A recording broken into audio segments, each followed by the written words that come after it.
Say cheese and die screaming. Interesting title. Hello everybody, my name is Goosebumps or Dummies. Legally it's on paper, given a perfect name. And today we're talking about, well, Say Cheese and Die Screaming. Which has a really weird title. I mean, and screaming is cool, but like say cheese and then dash and die screaming, it doesn't work. I mean, the other ones went say cheese and die, not say cheese and die with a dash. It's just really strange. And also, it's one of the weakest covers from Horrorland. It's just like, okay. But, it's definitely not one of the weakest books, I'll give you that much. And, this is the third entry into the Say Cheese and Die series. And it's still the final one. I'd like to see more added on to this, Say Cheese and Die universe, or multiverse, actually, because this one isn't actually Say Cheese and Die. It isn't connected to the first two books, even with the camera. Completely new camera, completely new characters, just called Say Cheese and Die. I'd like to see it happen again, maybe in House of Shivers with like a modern cell phone or something. That would be really cool. Anyways, yeah, let's just dig in. And now for the blurb. A picture-perfect nightmare. Gone in a flash. A picture is worth 1,000 screams if it's taken with an evil camera that has a nasty vision of the future. Nice reference. Julie's features doesn't look pretty, and neither does anyone else's after they're caught in her lens. Scream for the camera. Things start looking up when Julie gets to Horrorland. That is, until she starts falling down, into the tunnel of screams. A giant spider attack really bugs Julie, and makes her suspect that the park isn't all fun. And that's it. Say Cheese and Die Screaming. This is the third entry in Say Cheese and Die, and it definitely improves on the last one, so much so I think I can call this book pretty great, honestly. This was a surprise for me, because I remember thinking this book was like, whatever. And this one just doesn't stick out to me. It's like the most bland-looking book, of Goosebumps, honestly. The cover is just like, it doesn't stick out. Yeah, this one was a surprise. It was definitely one of the better Horrorland books, surprisingly. Because there can be some stinkers here and there. And yeah, I really enjoyed it. So let's get to why. Now for my upsides, I only have one thing I really want to mention involving the Horrorland segment, and then we'll get to my actual upsides for the main story. Horrorland segment, it has one thing that I really liked, and that was the stamp thing. It played into the ending where these kids were kind of in a, I don't want to say that word, it was gross. They're kind of in a, a pickle. And these stamps grow out like vines, like inky vines and tendrils, and they just wrap around the kids. And they're choking to death, they're dying there in front of the park after they tried to escape. And, yeah, it's really, really cool. I liked it. Now, for the main story. Where do I even begin? We'll start with the camera. The camera is really cool. I really like the lore that was given this time around, because it's not the first camera, actually. It is not the camera from the first two books. No, this is a brand new camera with brand new-ish lore. This camera was going to be in a movie about a cursed camera, and it turned out, well, put it short, this camera was actually really cursed. And they got the movie canceled for some things that happened. Yeah, you can see why, because getting to my next upside, this camera is a motherfucking beast, alright? This book is genuinely disturbing at times. There are some really creepy stuff involving this camera. Like, this girl falls off the bleachers and gets her arm totally bent and basically destroyed. It's not like bloody red, hand chopped off. No, it's just like bruised, broken, almost unusable. Like, it's horrible. And it's horrible sounding. Like, it sounds like it would hurt like a bitch. Like, really? I know. She was in shock, screaming and shit. It was one of the most disturbing things I've read in Goosebumps, and I'm surprised it ended up in the book. Genuinely. That's just very disturbing for a kid's book.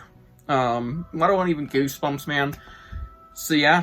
There's also other scenes involving, like, body horror. These two girls get their skins turned into snake skin. There's also a kid who gets his head turned into a bee's head, like a giant bee's head. Reverse, I'm afraid of bees, honestly. Camera's fucked up. Camera's really cool.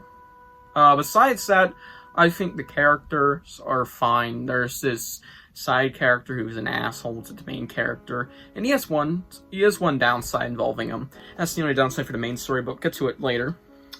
He's a fine asshole character. I like the main character. They're into photography, and they really want to win this contest to outdo this bully character, which is a simple plot, but it works.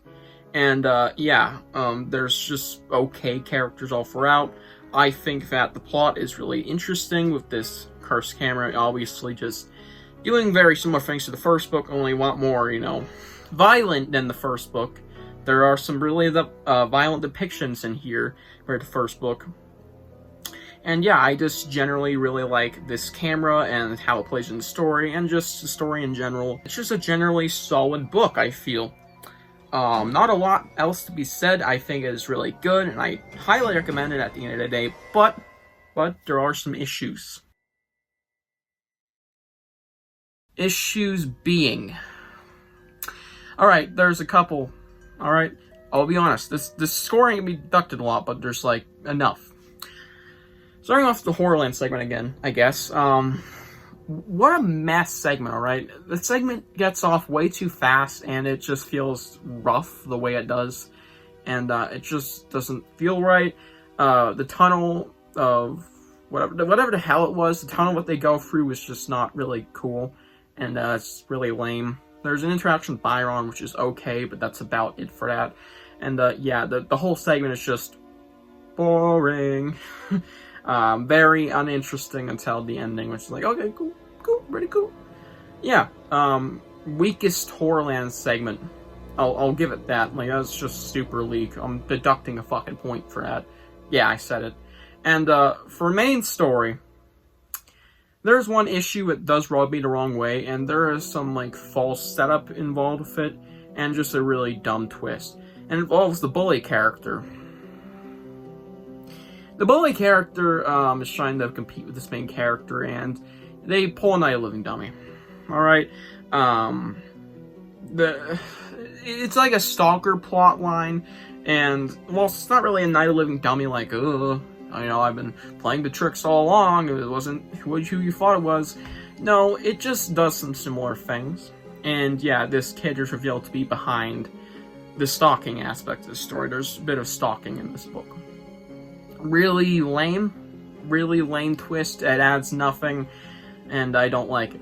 There's also a sock puppet, which was literally just to throw you off track, and it was added to be like a Night of the Living Dummy thing. No, why is Night of the Living Dummy, like, formula in this book? Yeah, there was a sock puppet, which added nothing to the story. There was, like, a couple, like, I think there was one big fake outfit, like, yeah, the sock puppet's now in my house that I saw in the house where I returned the camera to when I bought it at the garage sale. Why is it here? Is the monkey alive? Is it following me? No, it's the bully. It's just weird. It's just so weird. I don't like that aspect of the story, as you can tell. But yeah, overall, the book is really good, even with those little flaws. And, well, big flaw, the Horrorland segment's booty cheeks, in terms of business. And yeah, let's get to the rating. I give this book an 8.5 out of 10. Honestly, it's not really bad at all, in my opinion. It does have the weird stalker shit, which added nothing really interesting to the story, and it had the most meh Horrorland segment, but I can really forgive it for that really solid and entertaining main story overall. And yeah, for generally just really cool camera and the crazy scares, and yeah, this book was just generally a great time. Highly recommend it, 8.5 out of 10. Second best Say Cheese Die, I guess. Definitely better than that dog shit sequel. Yeah. So yeah, I hope you guys enjoyed this book review. Tell me what you think of Say Cheese and Ice Cream below, and I'll see you guys in the next one. Bye.